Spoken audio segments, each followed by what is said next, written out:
Anies, Prabowo atau Ganjar? Ganjar. Serius? Serius? Ini kuple nih. Yakin? Yakin. Anies mungkin. Enggak. Coba. Anies. Coba. Ini cepat nih, coba tengok dulu mukanya. Anies. Kita Iya, ada nih, ini Anies. cepat.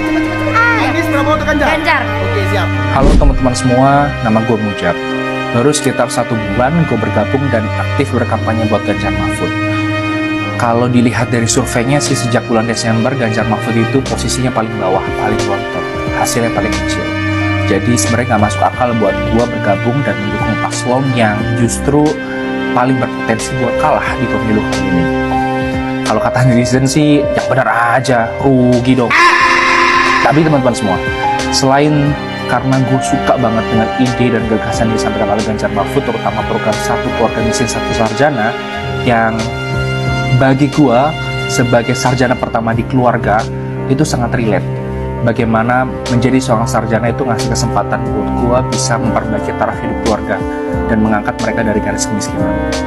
Tapi lebih dari itu, gue merasa bahwa Ganjar Mahfud adalah sosok yang bisa menginspirasi gue ke depannya.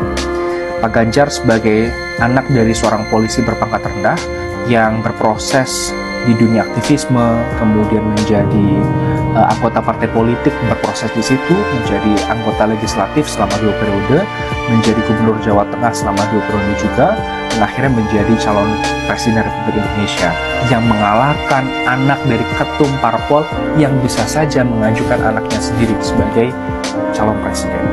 Prof Mahfud, anak seorang pegawai biasa yang kita tahulah dengan integritasnya, keberaniannya, dan kemudian kejujurannya dan intelektualitasnya, kita kenal Prof Mahfud sebagai ketua MK terbaik yang kita punya dan menjadi Menko Polhukam yang sangat ketika menghadapi Korea-Korea di DPR.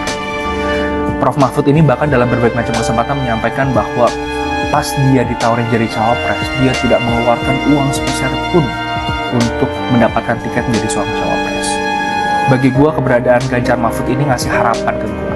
Kalau nggak perlu jadi anak presiden, nggak perlu jadi mantu presiden, nggak perlu jadi cucu menteri, nggak perlu punya paman di MK untuk bisa jadi presiden dari Republik Indonesia. Jadi apapun lah di sana.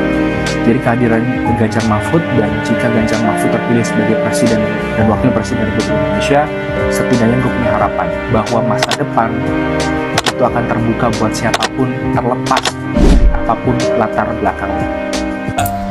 Tenang saja Pak Ganjar, tenang saja Pak Mahfud. Satu suara untuk Anda udah saya kunci untuk mengantarkan Anda ke Istana Negara. Terima kasih, semoga Anda jadi presiden tahun 2024. Terima kasih. Alasan aku kenapa memilih nomor 3. Yang pertama aku jelaskan dulu. Ini soal visi misi. Nah, visi misi dari paslon capres nomor 1 itu kalian bisa melihat itu adalah perubahan. Nah, sedangkan Indonesia itu sedang dibangun, anggaplah begini. Analoginya 80% Indonesia itu sedang dibangun tapi tiba-tiba mau dirubah. Jadi kan menurutku agak sia-sia sih. Aku kurang begitu cocok dengan jargonnya. Terus untuk nomor 2 dan nomor 3, paslon capres dan cawapresnya itu mengusung ke arah namanya melanjutkan gitu. Oke, aku sepakat dan setuju. Nah, problemnya kalau nomor 2 itu menurutku ya visi misinya nggak sesuai aja sama pendapatku. Karena kalau nomor 2 itu kan makan gratis. Nah, sedangkan masyarakat Indonesia itu banyak dikasih makan gratis. Satu ya, itu menurutku nggak mendidik untuk generasi muda. Itu mereka makin malas. Generasi muda sekarang itu beda sama anak-anak zaman dulu yang bekerja keras, terus jarang main gitu. Mereka berusaha untuk bekerja gitu. Anak-anak sekarang itu banyak kan gaya, serius. Terus selanjutnya ya, bayangin aja kalau misalkan makan gratis itu dilaksanakan, kalian semua kan bakal dapat. Nah, ngantrian panjang loh, itu bisa sampai 1 jam. Nah, pertanyaan begini, notabene makanan yang 1 jam kalian antri itu bisa kalian beli dengan harga 35.000 sampai 50.000 doang. Nah, menurutku nggak efisien juga, terus rawan korupsi. Karena apa?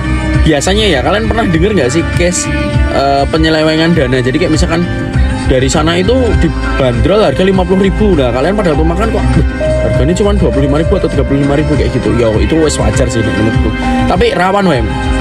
Terus kenapa nomor 3? Kan internet gratis. Internet gratis itu membantu untuk semua kalangan. Buat kalian yang masih anak sekolah, kalian terbantu itu jelas. Terus yang kedua nih, untuk orang tua juga sangat terbantu.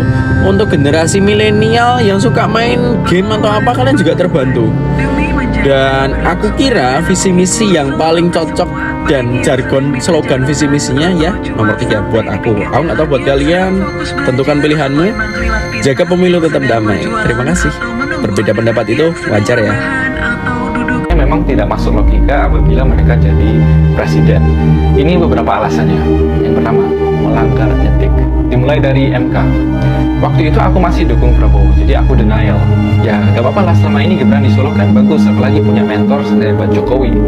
Lah, tapi kok semakin kesini semakin kesana dengan sikap Gibran yang juga selama debat cawapres, rasanya jadi kayak sok savage, dan Pak Prabowo yang bilang dasmu etik. Hingga sekarang KPU yang terbukti melanggar etik juga. Jadi mereka belum terpilih aja udah banyak melanggar aturan negara, apalagi kalau mereka sudah memiliki kuasa. Maka aku yakin semakin banyak aturan yang akan diobrak-abrik oleh mereka berdua untuk kepentingan golongan tertentu. Yang kedua, jawaban Pak Prabowo terlalu normatif. Sebagai contoh, coba deh kalian luangkan waktu melihat para capres ini ngobrol dengan Kadin. 02 ini dasar banget yang dibicarakan, sedangkan 1 dan 3 sudah pada penyampaian solusi atas masalah yang selama ini sering terjadi dalam dunia bisnis di Indonesia. Yang ketiga, diskusi dengan publik. 1, ada The Science. 3, ada gelar tikar Ganjar dan tabrak Prof Mahfud. 2, mengundang artis untuk konser gratis dan joget-joget gemoy bersama masyarakat. Apakah memang masyarakat Indonesia ini memang butuhnya hiburan sementara aja? Mereka nggak perlu berpendapat, butuhnya senang aja. Ini adalah manipulasi politik yang mematikan. Aku rasa SDM Indonesia nggak akan bisa maju selama pemikirannya adalah selama hari ini aku masih bisa hidup dan bahagia, entahlah dengan besok. Sehingga mereka yang visioner yang memiliki pandangan ke depan akan dikalahkan. Mereka yang memiliki kecerdasan dan kuasa akan mudah memanipulasi mereka yang mindsetnya hanya kesenangan sementara. Seperti saat bos memberikan pizza ke karyawannya, bukan malah mendengarkan keluhan karyawan, tetapi memilih untuk menghibur karyawan dengan memberikan kesenangan sementara. Yang keempat, Prabowo seringkali menghindar dari wartawan, apalagi menolak. Ini akan jadi ancaman untuk demokrasi seandainya